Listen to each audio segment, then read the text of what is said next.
Welcome this YouTube channel. मैं MS sir. इस video में हम लोग क्लास 10th के चैप्टर 2 जो पोलिनोमियल है उसका हम लोग ऑब्जेक्टिव क्वेश्चन देखेंगे। 10 क्वेश्चन का हम लोग लेवल पर बांट कर देखेंगे कि क्वेश्चन का लेवल ऑब्जेक्टिव का कैसे बनाता है। मैं लेवल 1 स्टार्ट कर रहा हूँ जिसमें 10 क्वेश्चन है और इस क्वेश्चन को कहीं ना कहीं किसी न किसी टाइम एग्जाम में पूछा हुआ है। तो चलिए हम लोग इसको शुरुआत करते हैं। तो सबसे पहले हम लोग देखते हैं कि ऑब्जेक्टिव बनाने से पहले देखते हैं कि पोलिनोमियल किसे कहते हैं। ऐसे मैं अपने चैनल पर इसके बारे में डिटेल से पढ़ाया हुआ हूँ, आप देख सकते हैं।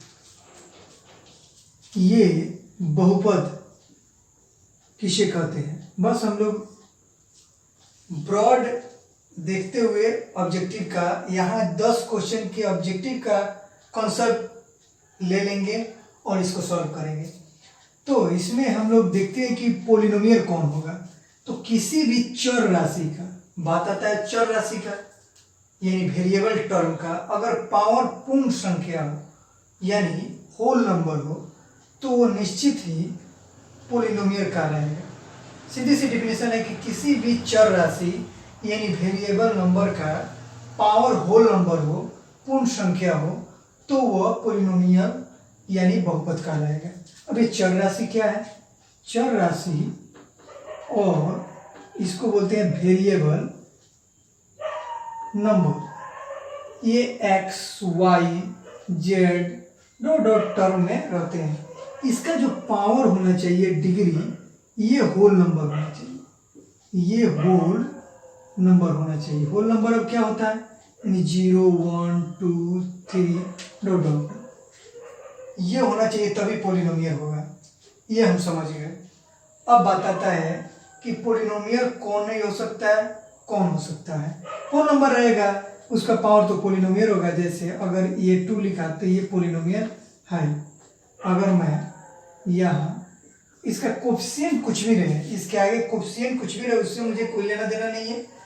चर राशि का पावर जो होना चाहिए वो होल नंबर होना चाहिए, ये चर राशि का। और यहाँ 3 हो गया तो भी ये पोलिनोमियल है।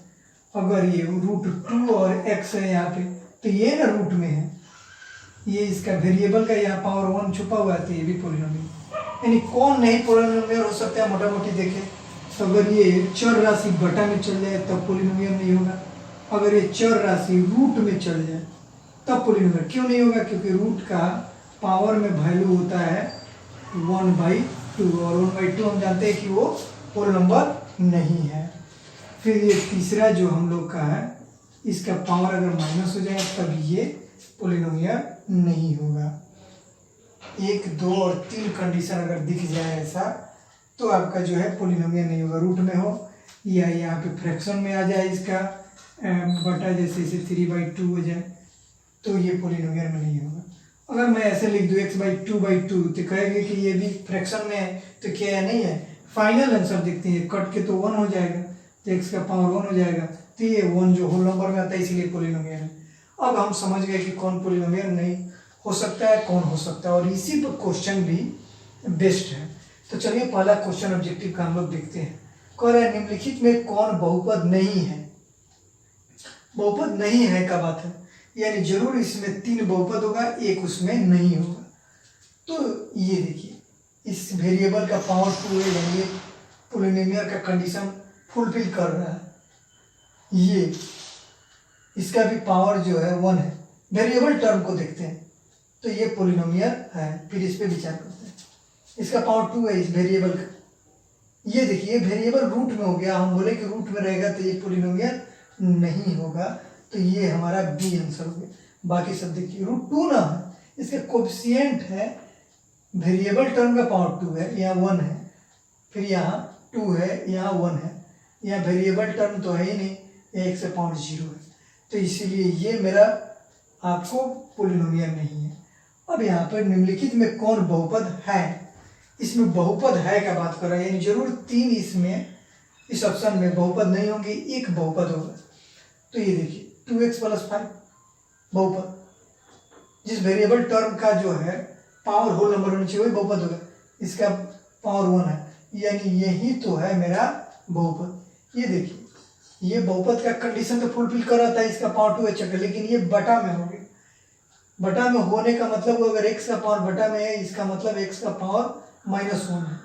तो हम लोग जानते हैं -1 होल नंबर है नहीं, तो इसीलिए पोलिनोमियल ये नहीं है। फिर ये पावर 1/2 हो गया, फ्रैक्शन में हो गया, या माइनस में हो गया। तो पोलिनोमियल कौन है? 2x + 5। क्वेश्चन नंबर 3 देखते हैं, निम्नलिखित में कौन द्विघात बहुपद है?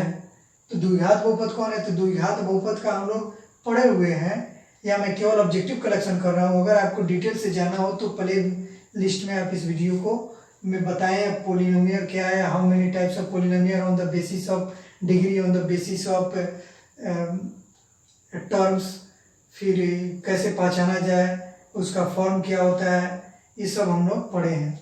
तो केवल हम ऑब्जेक्टिव का, तो उसका फॉर्म क्या होता है निम्नलिखित में द्विघात फॉर्म? तो ax² + bx + c के रूप में होता है।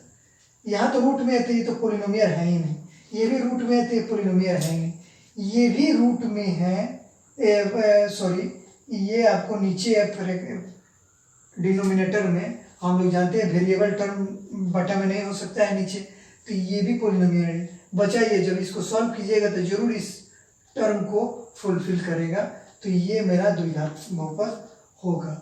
निम्नलिखित में कौन रैखिक बहुपद है? रैखिक बहुपद जो है लीनियर पोलिनोमियल क्या होता है? जिस भी पोलिनोमियल का अगर पावर 1 हो तो रैखिक बहुपद कहलाता है। इसका पावर 1 है तो यही तो मेरा रैखिक बहुपद हो गया। इसका 2 है, ये रैखिक, ये तो बहुपद ही नहीं बन रहा है क्योंकि ये फ्रैक्शन, ये डिनोमिनेटर में जो है आपका x है, फिर ये तो क्वाड्रेटिक हो गया, ये जो है आपका क्यूबिक हो गया। तो लीनियर कौन है? तो ये है रैखिक बहुपद ही है। निम्नलिखित में कौन बहुपद नहीं है? यानी जरूर 3 बहुपद हो गए इसमें। ये बहुपद है क्योंकि x² इसका है वेरिएबल का, यहाँ x का पावर 1 है तो ये बहुपद है।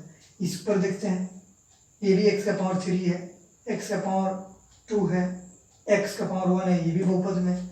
यहाँ बहुपद में ये नहीं, क्योंकि ये डिनोमिनेटर में वेरिएबल टर्म आ गया, और ऐसा आता है तो उसका वैल्यू -1 होता है, और हम जानते हैं वही हो सकता है जो होल नंबर उसका पावर होगा, वही पोलिनोमियल हो सकता है। तो ये मेरा ऑप्शन सी हो गया।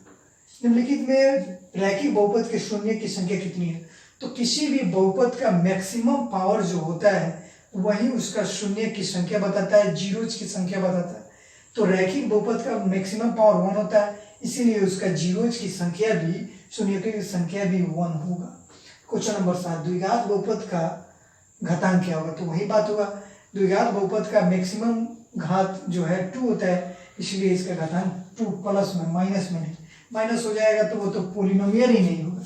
अब आइए यहाँ पे हम लोग क्वेश्चन देखते हैं 8, द्विघात समीकरण का व्यापक रूप। द्विघात समीकरण का व्यापक रूप हमने अभी यहाँ पे चर्चा किया है, x² + bx + c, where a b c कोई ना कोई जरूर आपका इंटीजर हो सकता है या रियल नंबर हो सकता है। a + b ये तो नहीं होगा, यही ये फॉर्म को है तो ये हो रहा है। त्रिघात बहुपद का व्यापक रूप क्या होता है? तो त्रिघात बहुपद a³ + bx² + cx + d, ये मेरा त्रिघात बहुपद का व्यापक रूप होता है। ये किधर दिख रहा है?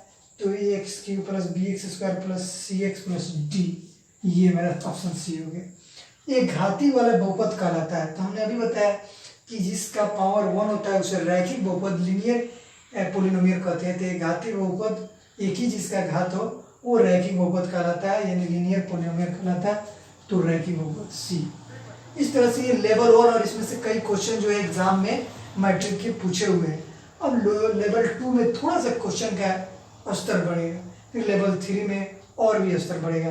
तो हम धीरे धीरे करके तीनों लेवल को आसानी से देखते हुए और ऑब्जेक्टिव चैप्टर 2 का कलेक्शन करके हम लोग खत्म कर देंगे। फिर मिलते हैं हम लोग लेवल 2 के साथ। Thank you.